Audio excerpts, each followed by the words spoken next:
अगर आप प्रेग्नेंट हैं और आपकी जॉब की रिक्वायरमेंट है that you have to stand for long hours, in that case you have certain options.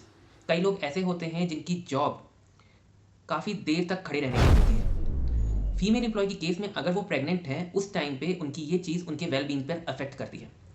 ऐसी जॉब हो सकती है for example a receptionist job, जहाँ पे उनका मेजर टाइम खड़े रह करके लोगों से बात करने पे निकलता हो, या फिर may be of a teacher जहाँ पे उनको लॉन्ग लेक्चर्स देना पड़ता हो। So in all such cases, what they can do if they are into pregnancy stage and their doctor suggested to them कि now they have to take rest.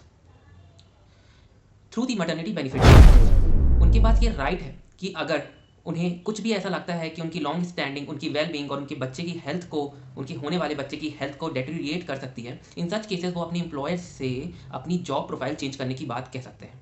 Employer को उनको more comfortable work देना पड़ेगा।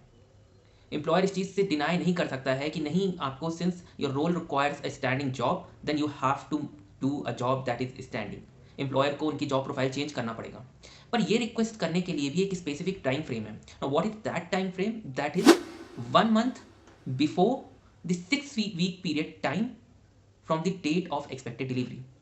तो जिस दिन उनकी expected delivery date है वहाँ से 6 वीक पहले, और उस 6 वीक के पहले की जो डेट आ रही है उससे 1 महीने पहले ही वो ये रिक्वेस्ट क्लेम कर सकती है।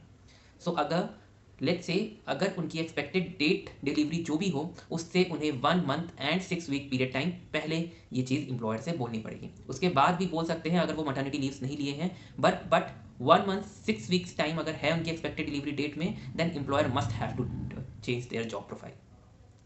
Thank you for watching this content. Do watch more videos on this Instagram channel. Thank you. फिर मिलते हैं।